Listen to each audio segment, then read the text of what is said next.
Hello everyone, welcome to my channel.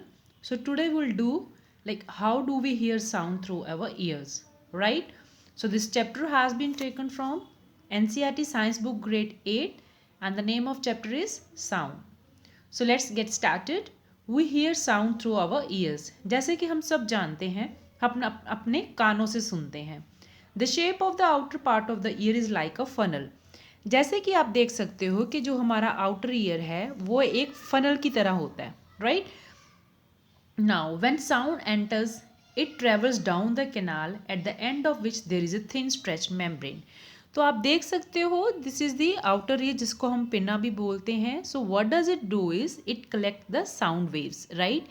बिल्कुल यहाँ पे आके हमारा क्या है, स्ट्रेच्ड मेम्ब्रेन जिसको हम बोलते हैं ईयर ड्रम, राइट? यहाँ हम इसको एक और भी नाम बोलते हैं जिनको हम बोलते हैं tympanic membrane, right?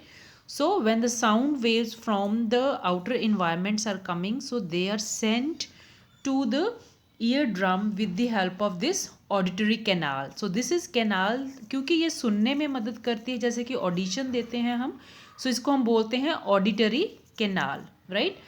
So sound waves are collected from the environment with the help of this ear. This is called as pinna of the ear, right? जो आप बाहर से देखते हो जो कि कार्टिलेज का बना होता है, right? अब ये क्या करेगा, ये साउंड वेव्स को ट्रैवल करेगा through the help of auditory canal. और यहाँ पे आके जो है this is we are talking is the external ear, right? यहाँ पे आके इसको किसके साथ टकराएगा, with eardrum, right? It performs an important function.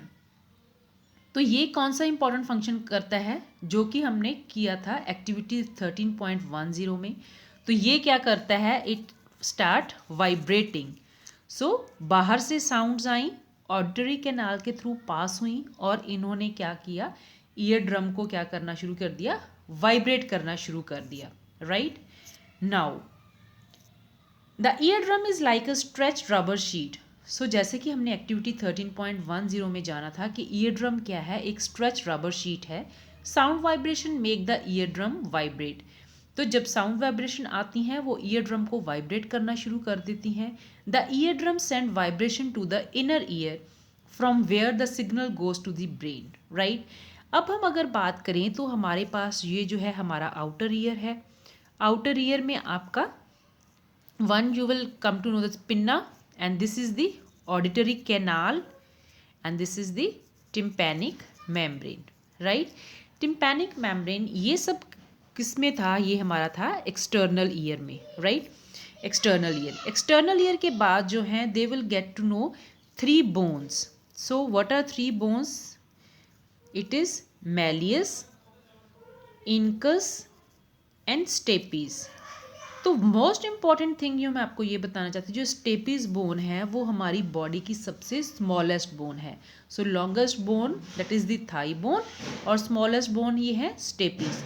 तो जो ईयर ये जो स्ट्रेच्ड मेम्ब्रेन था, टिम्पैनिक मेम्ब्रेन था, उन्होंने आगे तीन जो बोन थी that is malleus, incus and stirrup, उनको वाइब्रेट करना शुरू कर दिया. ये तीनों बोन्स किस में आती हैं, तीनों बोन आती हैं हमारे मिडल ईयर का पार्ट, राइट? उसके बाद आ जाता है हमारा इनर ईयर. इनर ईयर में क्या होता है, इनर ईयर में होता है हमारा यू हैव दिस फ्लूइड जिसको हम एंडोलिम्फ भी बोलते हैं, राइट? तो ये जो हमारा इनर ईयर है यहाँ पे जो है छोटे छोटे स्मॉल हेयर लाइक स्ट्रक्चर्स हैं जो कि साउंड को जो है, जो आपकी साउंड आ रही है उसको इलेक्ट्रिकल इम्पल्स में जो है कन्वर्ट कर देते हैं. तो अब जब ये तीनों बोन्स मूव की और यहाँ पे एक और ऑर्गन आता है जिसको हम बोलते हैं कॉक्लिया, राइट? कॉक्लिया क्या करता है, साउंड को एम्पलीफाई करता है, राइट? सो अब वो जो साउंड वेव्स एम्पलीफाई होंगी वो क्या हो जाएंगी, कन्वर्ट हो जाएंगी इलेक्ट्रिकल इम्पल्सेस में. So in the inner ear there is a fluid, right? So वो जो है इस इलेक्ट्रिकल इम्पल्सेस को सेंड करेगा टू द ब्रेन, राइट?